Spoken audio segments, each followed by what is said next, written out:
रहे हैं जी बिजनेस, आपके साथ मैं हूं अनुया यादव। चलिए आपको दिखाते हैं दिन भर की 20 बड़ी खबरें न्यूज टॉप 20 में। बाजार में आज सीमित दायरे में कारोबार देखने को मिला। मिले जुले संकेतों के बीच भारतीय बाजारों की मजबूत शुरुआत हुई, लेकिन दिन भर बाजार दायरे में ही कारोबार करता दिखा। मिड कैप और स्मॉल कैप शेयरों में खरीदारी रही। कारोबार खत्म होने पर सेंसेक्स 7 और निफ्टी 3 अंक की बढ़त के साथ बंद हुए। Capital goods, power, NBFCs, realty, metal, chemical शेयरों में खरीदारी रही और बैंकिंग और कंज्यूमर ड्यूरेबल शेयरों पर दबाव देखने को मिला।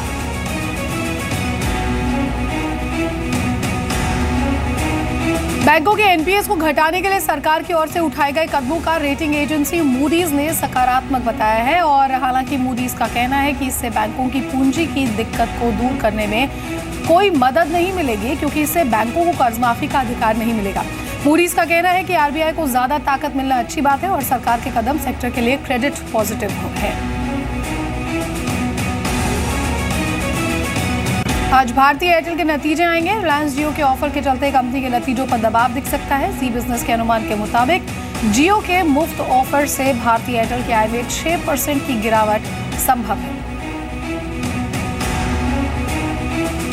आईटी कंपनियों में छटनी का दौर शुरू हो गया है। कॉग्निजेंट के बाद अब इन्फोसिस और विप्रो में भी छटनी हो सकती है। इन्फोसिस में 1000 कर्मचारी तो विप्रो में करीब 10% लोगों की छटनी हो सकती है। सुप्रीम कोर्ट ने अवमानना मामले में विजय माल्या को दोषी पाया है। माल्या को अब 10 जुलाई को कोर्ट में पेश होने का आदेश दिया गया है। माल्या को कोर्ट में अपना पक्ष रखने का निर्देश दिया है। कोर्ट का कहना है कि माल्या का पक्ष सुनने के बाद ही सजा का ऐलान किया जाएगा।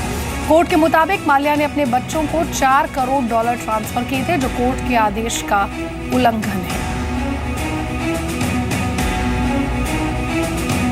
कोई सामान खरीदने के बाद उसकी एक्सपायरी की तारीख पता लगाने के लिए लोगों को अक्सर जूझना पड़ता है और कई बार कंपनियां एक्सपायरी की तारीख ऐसे फॉन्ट में और ऐसी जगह पर लिखती है कि ग्राहक उसे आसानी से नहीं देख सकता।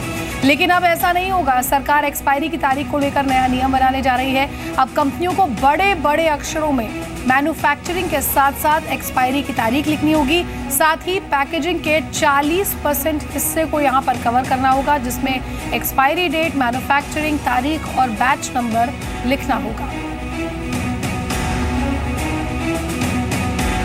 एप्पल ने दुनिया की सबसे वैल्यूएबल कंपनी का खिताब एक बार फिर से हासिल कर लिया है। एप्पल के शेयर ने पुराने सभी रिकॉर्ड तोड़ते हुए नया मुकाम हासिल किया। कंपनी की मौजूदा वैल्यूएशन $77,670 करोड़ हो गई है, जो उसकी पिछली वैल्यूएशन से भी ज्यादा है। आज भी एप्पल के रेवेन्यू का 62.54% हिस्सा आईफोन की बिक्री से आता है। आरबीआई के साथ मिलकर सरकार क्रेडिट कार्ड के ब्याज पर नई नीति बना रही है। इस नीति में सरचार्ज, ब्याज कैलकुलेशन और सालाना चार्ज को लेकर नियम बनाए जाएंगे। सूत्रों के मुताबिक बैंकों को बेस रेट के आधार पर ब्याज वसूलने को कहा जा सकता है, जो कि फिलहाल 9.5% के आसपास है। क्रेडिट कार्ड के भारी भरकम बिलों को लेकर सरकार के पास ढेरों शिकायतें आती रही हैं, लेकिन सरकार इसे लग्जरी सेवा मानकर कोई भी नियम बनाने से हिचकती थी।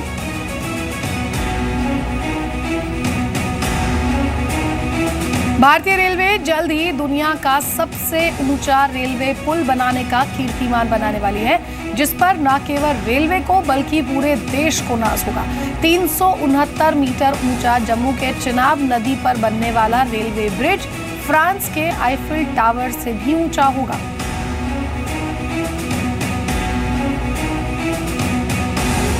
केंद्र सरकार राज्यों में रिफॉर्म्स को लेकर गंभीर हो गई है। Department of industrial policy and promotion यानी कि डीआईपीपी ने राज्यों से हर रिफॉर्म से जुड़े सबूत देने को कहा। सूत्रों के मुताबिक डीआईपीपी ने राज्यों से कहा कि पिछले 2 ease of doing business ranking के लिए उन्होंने रिफॉर्म से जुड़े जो भी कदम उठाए हैं, उसका फायदा कंज्यूमर या कारोबारियों को हो रहा है या नहीं, इसका पुख्ता सबूत दें।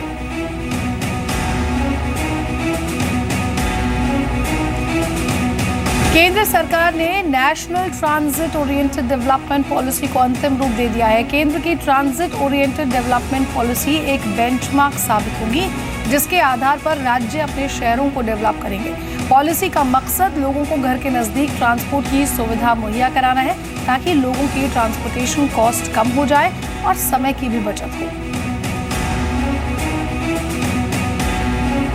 अरविंद केजरीवाल अब तक अपने ऊपर लगे आरोपों पर खामोश हैं, लेकिन कुछ देर पहले दिल्ली विधानसभा में आम आदमी पार्टी के विधायक सौरभ भारद्वाज ने ईवीएम टैंपरिंग पर एक डेमो दिया और दावा किया कि ईवीएम से छेड़छाड़ की जा सकती है। सौरभ भारद्वाज ने कहा कि साधारण इंजीनियर भी मशीन से छेड़छाड़ कर सकता है। सदन से मार्शल के जरिए बाहर निकाले गए विजेंद्र गुप्ता ने केजरीवाल और सत्येंद्र जैन पर 1000 करोड़ के घोटाले के आरोप लगाए हैं। विजेंद्र गुप्ता का कहना है कि केजरीवाल की मदद से सत्येंद्र जैन ने घोटाले किए। विजेंद्र गुप्ता ने दावा किया कि सिसोदिया केजरीवाल के दिखाने के और सत्येंद्र जैन खाने के दांत है।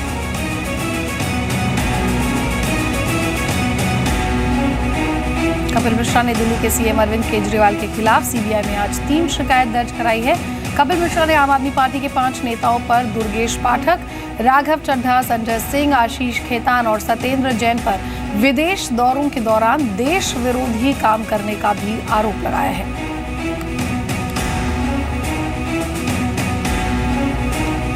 इससे पहले केजरीवाल के घर के सामने यूथ बीजेपी ने प्रदर्शन किया। यूथ बीजेपी ने कहा कि आम आदमी पार्टी को सत्ता में रहने का हक नहीं है, मुख्यमंत्री को इस्तीफा दे देना चाहिए।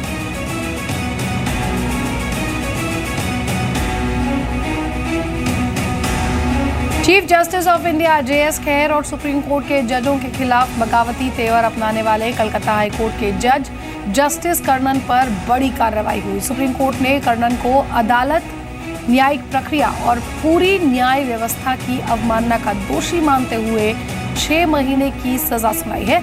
जस्टिस कर्णन भारतीय जुडिशियल सिस्टम के इतिहास में पहले ऐसे जज होंगे जिन्हें पद पर रहने के दौरान ही जेल भेजे जाने का आदेश है।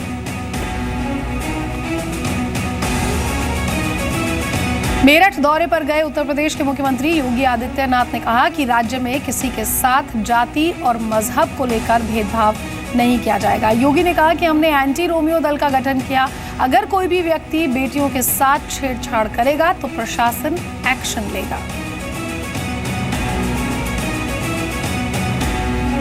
3 तलाक और फतवे पर इलाहाबाद हाईकोर्ट की सख्त टिप्पणी की है। पर्सनल लॉ के नाम पर मुस्लिम महिलाओं सहित किसी के मूल अधिकारों का उल्लंघन नहीं किया जा सकता है। कोर्ट ने कहा कि लिंग के आधार पर मूल और मानवाधिकारों का हनन नहीं किया जा सकता। मुस्लिम पति ऐसे तरीके से तलाक नहीं दे सकता जिससे समानता और जीवन के मूल अधिकार का हनन हो। पाकिस्तान के कब्जे वाले कश्मीर के कोटली से एक वीडियो आया है और इस वीडियो में कुछ लोग पाकिस्तान के खिलाफ प्रदर्शन कर रहे हैं और आज़ादी के नारे लगा रहे हैं। ये वीडियो 29 अप्रैल का बताया जा रहा है। विरोध प्रदर्शन का आयोजन कश्मीर नेशनल अवामी पार्टी ने किया था। बॉलीवुड एक्टर अक्षय कुमार हाल ही में पीएम नरेंद्र मोदी से मिले और उनके साथ की फोटो उन्होंने अपने ट्विटर हैंडल पर शेयर की, जिसकी कोई खास बात इसका कैप्शन है। और अक्षय कुमार फोटो शेयर करते हुए लिखा कि पीएम नरेंद्र मोदी से मिला और मौका मिला उन्हें अपनी आने वाली फिल्म टॉयलेट एक प्रेम कथा के बारे में बताने का। फिल्म का टाइटल सुनकर वो मुस्कुरा दिए और मेरा दिन बन गया।